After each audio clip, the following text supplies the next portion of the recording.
शिक्षक साथियों, एनआईएस के इस चर्चा सत्र में आप सभी का स्वागत है। आज हमारे साथ इंदिरा गांधी राष्ट्रीय मुक्त विश्वविद्यालय के डॉक्टर गौरव सिंह जी हैं। नमस्कार गौरव सिंह सर। नमस्कार ऋषभ जी। आज आप हमारे साथ कंप्यूटर सह अधिगम विषय पर विस्तार से चर्चा करेंगे। आशा ही नहीं पूर्ण विश्वास है कि हम सभी आपकी इस चर्चा से लाभान्वित होंगे। इस चर्चा को प्रारंभ करते हुए सर्वप्रथम हम सभी आपसे जानना चाहते हैं कि कंप्यूटर सह अधिगम क्या है। ऋषभ जी, जब हम कंप्यूटर सह अधिगम की बात करते हैं तो एक चीज़ तो हमारे विद्यार्थियों को और शिक्षार्थियों को और शिक्षक साथियों को स्पष्ट हो जाती है कि अधिगम की एक ऐसी प्रणाली है जिसमें कंप्यूटर का प्रयोग परम आवश्यक है। कंप्यूटर का प्रयोग विभिन्न प्रकार से हो सकता है।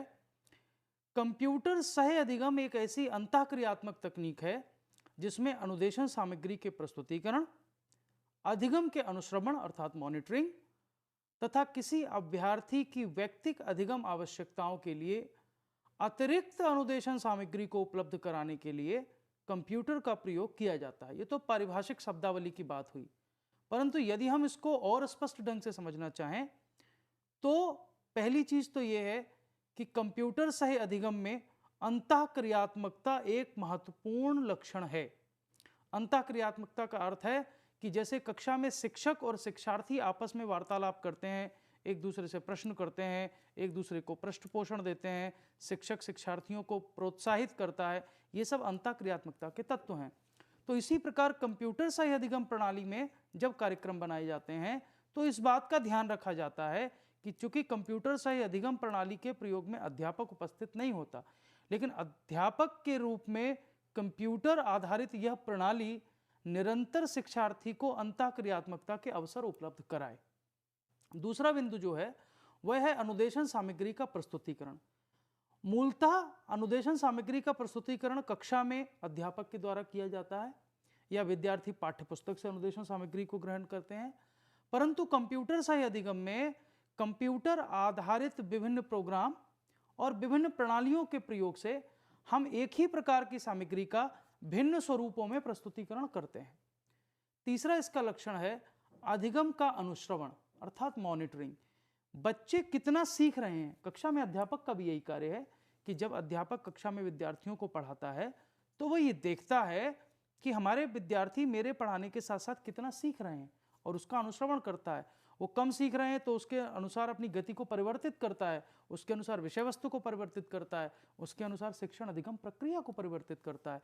उसी प्रकार यह कंप्यूटर सह अधिगम प्रणाली अधिगम के अनुश्रवण का काम भी करती है। और सबसे बड़ी बात यह है, जैसा कि हम सब जानते हैं कि प्रत्येक विद्यार्थी के सीखने की गति, सीखने की क्षमता और सीखने की शैली ये सब भिन्न होती हैं। तो जब ये भिन्न होती हैं तो या यूं कहें कि प्रत्येक बालक अपने वैयक्तिक स्वरूप में जो जैसे सीखता है वह उसकी सीखने की प्रक्रिया अपने आप में अद्वितीय होती है।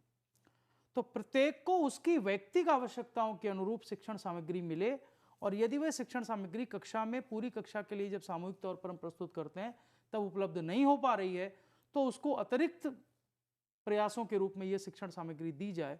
इस रूप में भी हम कंप्यूटर सह अधिगम प्रणाली का प्रयोग करते हैं। धन्यवाद डॉक्टर सिंह, आपने मूल शब्दों के माध्यम से विषय पर प्रकाश डाला। यहाँ पर मैं आपसे जानना चाहूँगा, कंप्यूटर सह अधिगम प्रणाली परंपरागत शिक्षण से किस प्रकार भिन्न होती है? आपका प्रश्न बहुत उचित है ऋषभ जी, क्योंकि जब हम कंप्यूटर सह अधिगम प्रणाली पर चर्चा कर रहे हैं तो हमारे अध्यापक साथियों को यह जानना परम आवश्यक है कि वे जो परंपरागत शिक्षण करते हैं उस परंपरागत शिक्षण से यह शिक्षण किस प्रकार भिन्न है। जैसे परंपरागत शिक्षण में क्या होता है? परंपरागत शिक्षण में एक अध्यापक विद्यार्थियों के समूह को अपने लिखित या पुस्तकीय ज्ञान की सहायता से विषय वस्तु प्रस्तुत करता है, अर्थात वहां पर एक अध्यापक की भूमिका विषय वस्तु के प्रस्तोता की होती है, कंटेंट प्रोवाइडर की होती है। जबकि जब हम कंप्यूटर सह शिक्षण में देखते हैं तो वहां पर विषय वस्तु तो कंप्यूटर सह अधिगम प्रणाली द्वारा प्रस्तुत की जाती है, अर्थात वहां से अध्यापक की भूमिका विषय वस्तु प्रदाता की नहीं होती। तो वह किस भूमिका में होता है? वह होता है उनको प्रोत्साहन दाता की भूमिका में।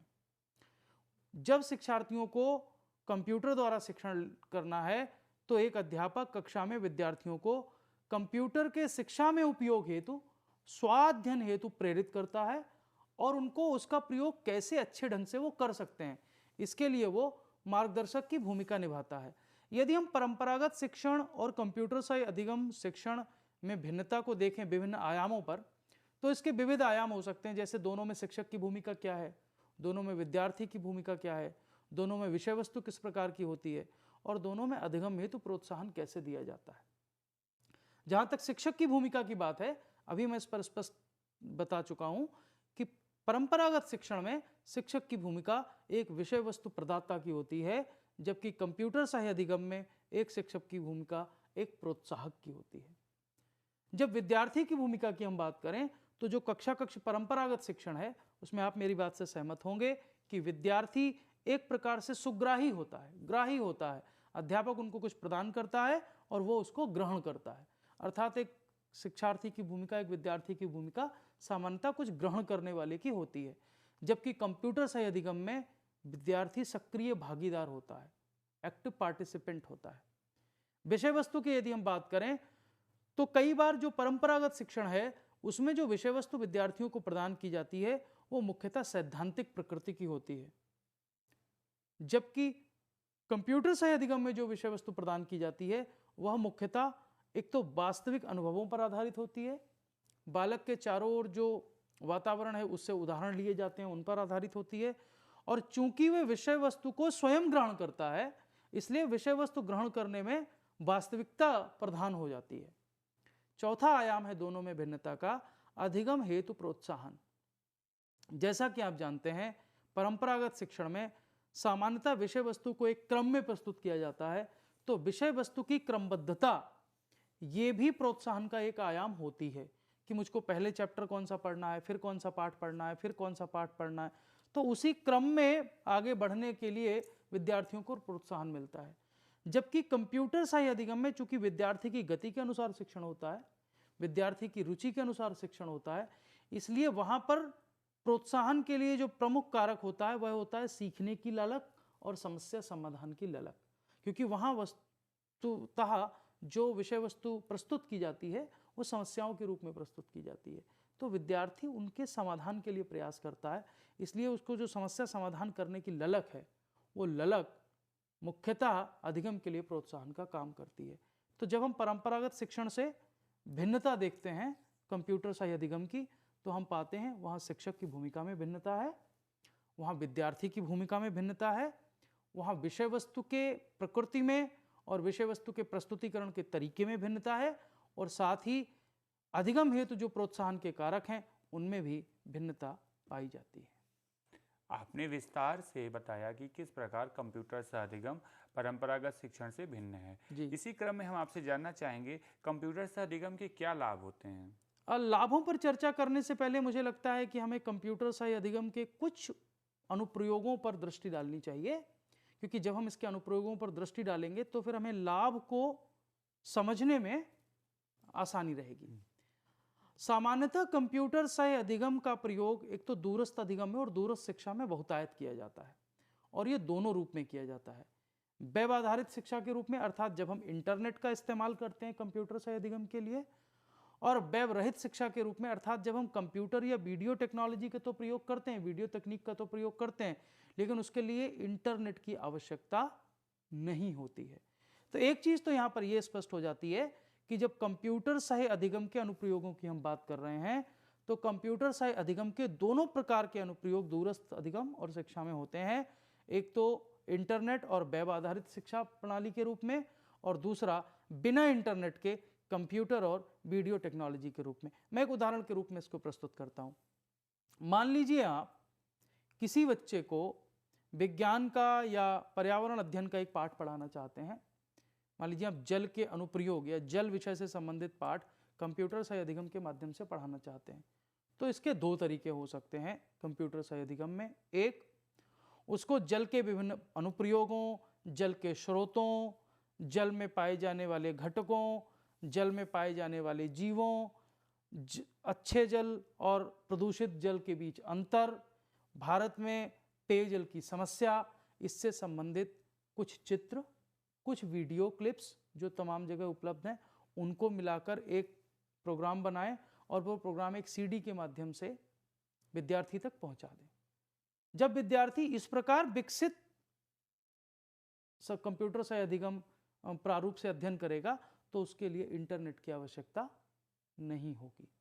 साथ ही यदि इसी विषय पर आप एक ऑनलाइन कोर्स डेवलप करें जिसमें विद्यार्थी इंटरनेट पर आए, वो लॉगिन करे, उसको एक निश्चित समय दिया जाए, उस समय जो प्रसारण हो रहा है या जो भी अध्यापक या विशेषज्ञ वहाँ चर्चा कर रहे हैं वो उस चर्चा को सुने, ठीक। तो उसको इस तरह से कहते हैं कि कंप्यूटर से दो प्रकार का अधिगम होता है, एक होता है समकालिक और एक होता है विषमकालिक, सिंक्रोनस और एसिंक्रोनस। तो जो इंटरनेट आधारित शिक्षण है वो कई बार समकालिक हो जाता है, सिंक्रोनस होता है कि उसी समय होना चाहिए, जबकि वो एसिंक्रोनस भी हो सकता है, ऐसा नहीं है कि उसमें एसिंक्रोनस नहीं हो सकता, विषमकालिक नहीं हो सकता। लेकिन जो कंप्यूटर पर इंटरनेट रहित अधिगम है वह अधिकांशतः विषमकालिक होता है। दूसरा है कंप्यूटर आधारित कोर्सवेयर के रूप में पूरे पाठ्यक्रम को छोटी छोटी विषय वस्तु में बांटकर उसमें कुछ प्रश्न जोड़कर उसको एक निश्चित क्रम में समायोजित कर दिया जाता है। मुख्यतः ये जो स्किनर का सिद्धांत था, प्रोग्राम लर्निंग का सिद्धांत, प्रोग्राम अधिगम का सिद्धांत, उस कार्यक्रमित अधिगम के सिद्धांतों पर आधारित कोर्सवेयर विकसित किए जाते हैं। तो उस रूप में भी कंप्यूटर से अधिगम का प्रयोग होता है। ऑनलाइन कक्षाओं के रूप में कंप्यूटर से अधिगम का प्रयोग होता है।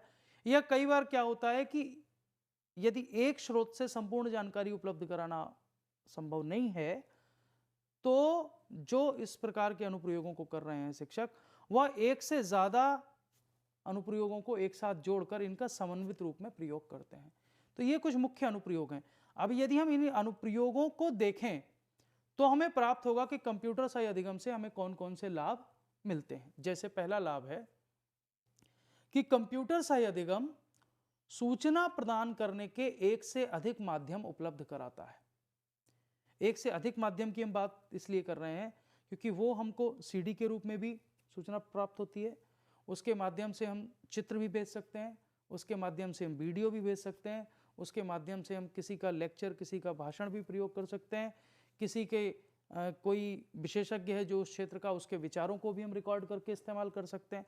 तो सूचना प्रदान करने के लिए आपके पास केवल पुस्तक ही माध्यम नहीं रह जाती, केवल अध्यापक की कक्षा में दिया गया भाषण ही माध्यम नहीं रह जाता, बल्कि सूचना प्रदान करने के विभिन्न माध्यम इसमें जोड़े जा सकते हैं। दूसरा क्या अच्छा लाभ इसका ये है कि ये विभिन्न अधिगम शैलियों वाले बच्चों के लिए अधिक उपयुक्त है, क्योंकि कक्षा में बच्चों की अधिगम शैलियां भिन्न भिन्न होती हैं, परंतु अध्यापक जब कक्षा में पढ़ाता है तो वह प्रयास करता है उस अधिगम शैली वाले बच्चों को लाभ पहुंचाने की जिस अधिगम शैली को अधिकांश बच्चे अपनाते हैं, क्योंकि वह एक सामूहिक अधिगम शैली का प्रयास करता है। वो प्रत्येक बच्चे के लिए अलग अलग प्रकार से नहीं पढ़ा सकता, लेकिन प्रत्येक बच्चा सीखता अलग अलग प्रकार से, अधिगम अलग अलग प्रकार से करता है। तो कंप्यूटर सही अधिगम जो है वह भिन्न अधिगम शैलियों वाले बच्चों के लिए अधिक उपयुक्त है। तीसरा इसका लाभ यह है कि विद्यार्थी इसमें अपनी गति से अधिगम कर सकते हैं। उनकी सीखने की जो गति है वह भिन्न भिन्न हो सकती है। जो धीरे धीरे पढ़ना चाहता है वो धीरे धीरे पढ़ सकता है, जो एक साथ ज़्यादा विषय वस्तु पढ़ना चाहता है वो एक साथ ज़्यादा विषय वस्तु भी पढ़ सकता है। तो विद्यार्थी अपनी गति से अधिगम कर सकते हैं, और ये इसलिए भी संभव है क्योंकि अधिकांश कंप्यूटर सही अधिगम प्रणालियों में हम विषय वस्तु को सीडी रोम में या किसी भी रूप में विद्यार्थी के कंप्यूटर पर उपलब्ध करा देते हैं। फिर विद्यार्थी अपने को जब समय उपलब्ध है तब, उसे जब इच्छा है तब, या वो जितनी मात्रा में पढ़ना चाहता है उतनी मात्रा में इससे सीख सकता है।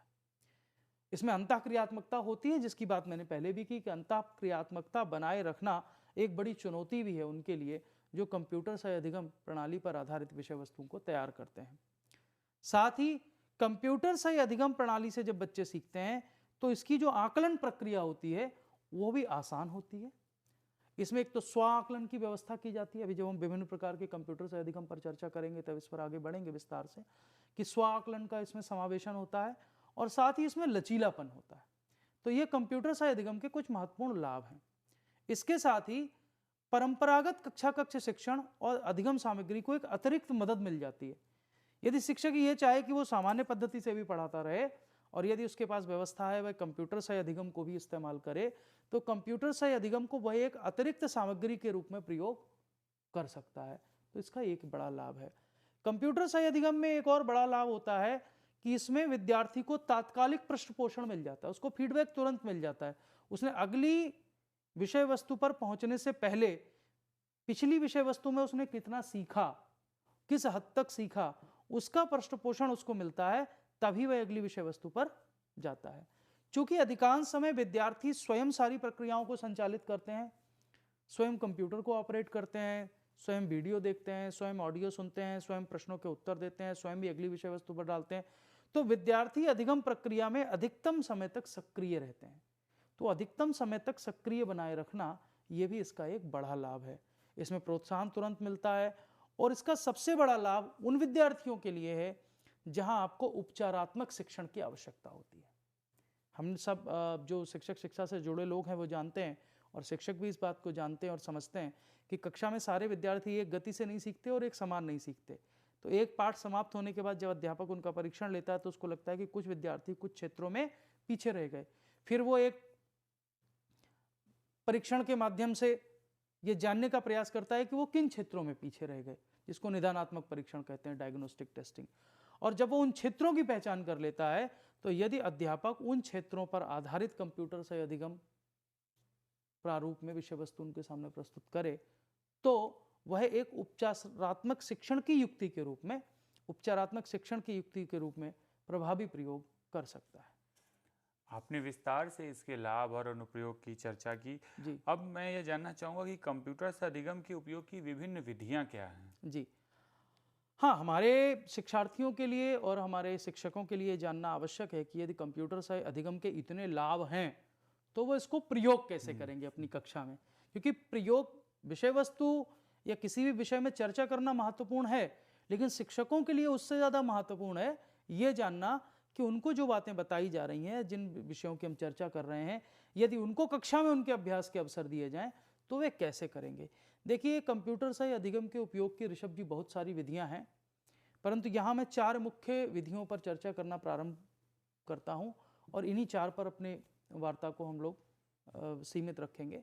पहली विधि है ड्रिल और अभ्यास विधि, दूसरी है ट्यूटोरियल विधि, तीसरे हैं सिमुलेशन एक्टिविटीज़ या सिमुलेशन आधारित क्रियाकलाप, और चौथा है मॉडलिंग या प्रतिमानीकरण। मैं एक एक पर विस्तार से चर्चा करता हूँ। देखिए, ड्रिल और अभ्यास हमारे सारे शिक्षक ये करते हैं, परंपरागत शिक्षण में भी ये करते हैं।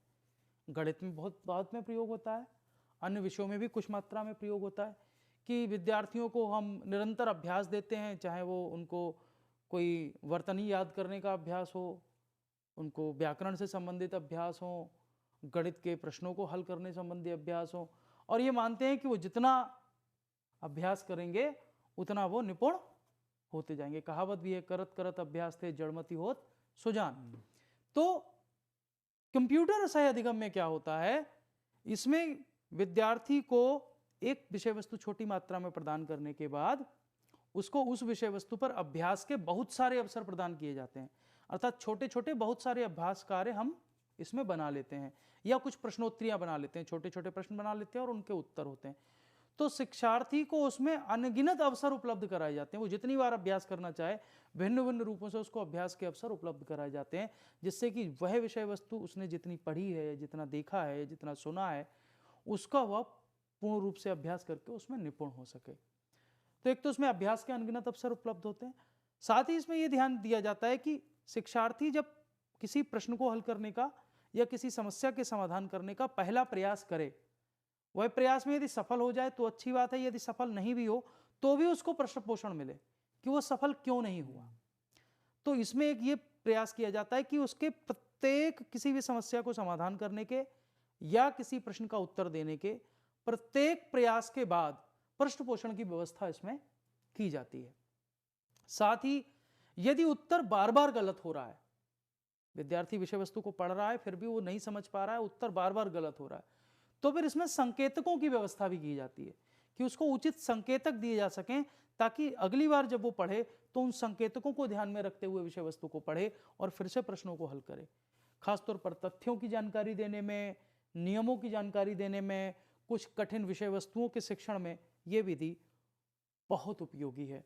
खासतौर पर विज्ञान में, पर्यावरण अध्ययन में, गणित में, भाषा में, सामाजिक विज्ञान में, इन तमाम विषयों में हम ड्रिल और अभ्यास विधि पर आधारित कंप्यूटर सहायतित अधिगम प्रणालियों का प्रयोग कर सकते हैं। ऐसी ही जो दूसरी विधि है वो है ट्यूटोरियल। ट्यूटोरियल क्या होता है? देखिए, यदि इस ट्यूटोरियल शब्द को हम देखें तो इसका एक नकारात्मक पक्ष भी कई बार मस्तिष्क में आ जाता है शिक्षकों के। कई बार ट्यूटोरियल को शिक्षक ट्यूशन से जोड़ लेते हैं। यहाँ पर ट्यूशन से लेना देना नहीं है। ट्यूटोरियल और ट्यूशन दोनों का यदि शाब्दिक अर्थ हम लें तो शाब्दिक अर्थ है व्यक्ति की विशिष्टता के आधार पर उसको कम मात्रा में विषय सामग्री उपलब्ध कराना, जिससे कि वह अपनी गति के अनुसार सीख सके। तो ट्यूटोरियल की पहली विशेषता हो गई कि हम इसमें अधिगम सामग्री को कम मात्रा में प्रस्तुत करते हैं। एक बार में ही पूरा पाठ उसके सामने प्रस्तुत नहीं करते। एक पाठ को बहुत छोटे छोटे भागों में बांट लेते हैं और एक बार में उसको एक भाग ही प्रस्तुत किया जाता है। और जो छोटा भाग प्रस्तुत किया जाता है उसको पूर्ण करने के बाद उस विद्यार्थी को उसका प्रश्नोत्तर करने के या उस पर आधारित क्रियाकलाप करने के अवसर दिए जाते हैं और उसके पूर्ण करने के बाद उसको पृष्ठपोषण प्रदान किया जाता है। साथ ही ट्यूटोरियल की एक और खूबी होती है, और कंप्यूटर सहायतित अधिगम में तो ये विशेषता है कि उसमें आने वाली विषय वस्तु इस पर निर्भर करती है कि विद्यार्थी की प्रगति की दर क्या है। विद्यार्थी की प्रगति की दर के आधार पर आगे आने वाली विषय वस्तु का निर्धारण किया जाता है। यदि वो धीरे धीरे सीख रहा है तो आने वाली विषय वस्तु देर से आएगी।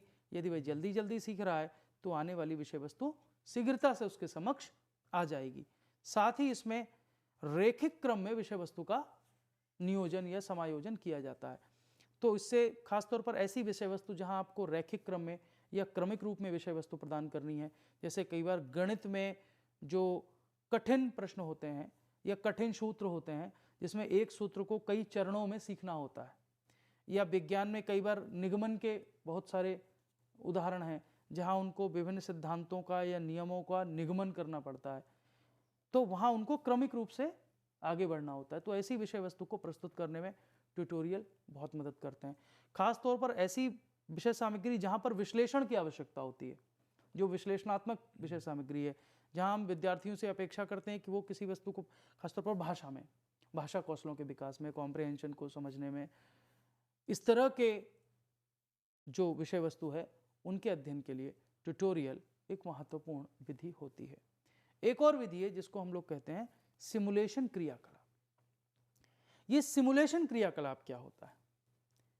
ऋषभ जी, जब हम सिमुलेशन क्रियाकलाप की बात करते हैं तो जैसा कि हमें नाम से ही स्पष्ट है, सिमुलेशन अर्थात कोई चीज, कोई प्रारूप को उसी स्वरूप में प्रस्तुत किया गया है।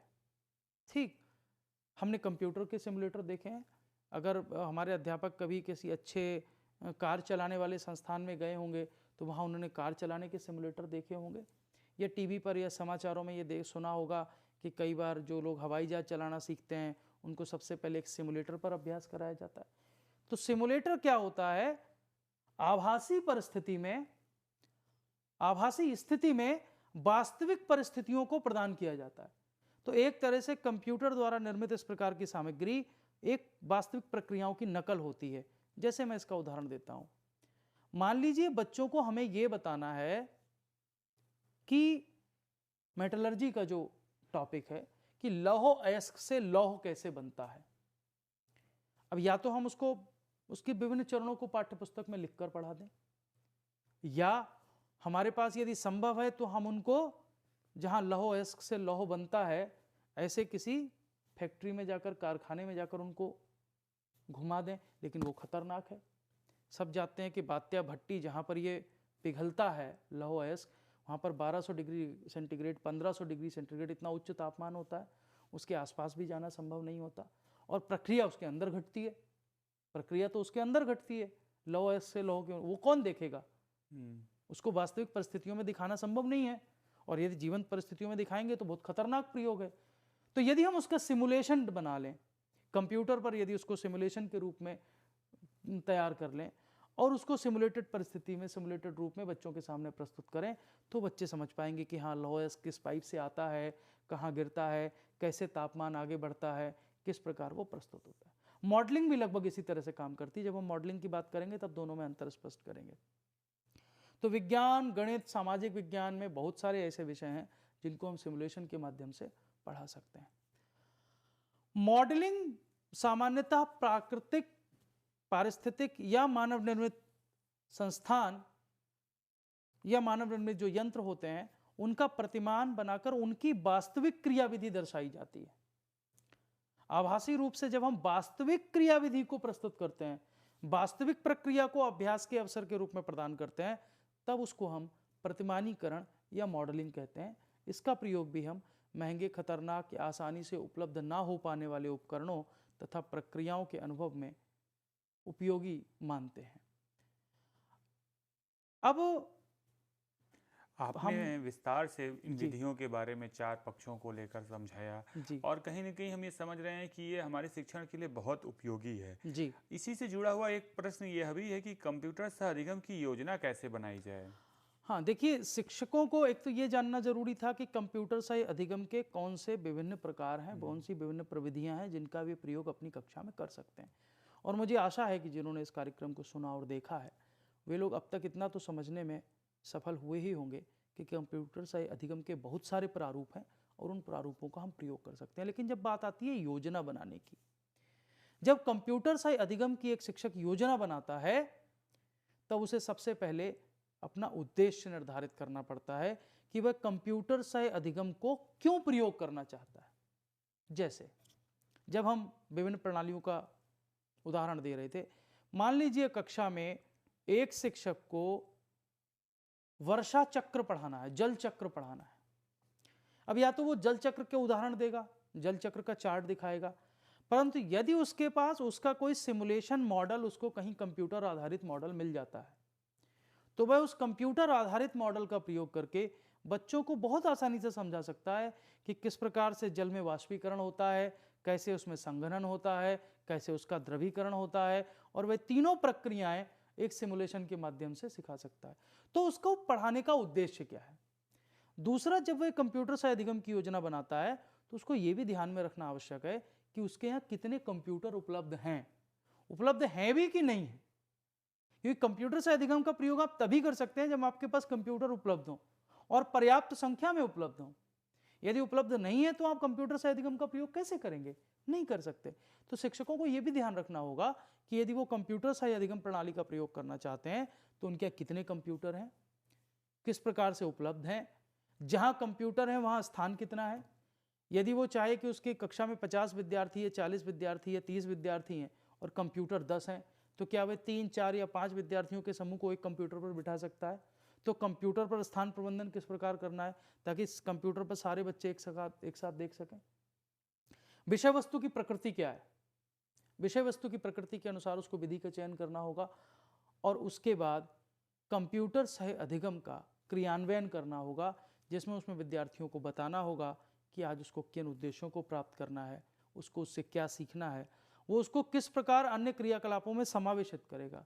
जैसे यदि उसने सिमुलेशन पर या कोई मॉडल दिखाया तो वह विद्यार्थियों से कह सकता है कि इस मॉडल में विद्यार्थी जिन जिन चरणों को देख रहे हैं उनका अपनी कॉपी पर उल्लेख करें, अपने अभ्यास पुस्तिका पर उल्लेख करें, उनका क्रम निर्धारित करें, प्रत्येक क्रम में प्रत्येक चरण में जो जो प्रक्रियाएं हो रही हैं वो ध्यान से देखें, कौन कौन सी सावधानियां बरती जा रही हैं वो ध्यान से देखें।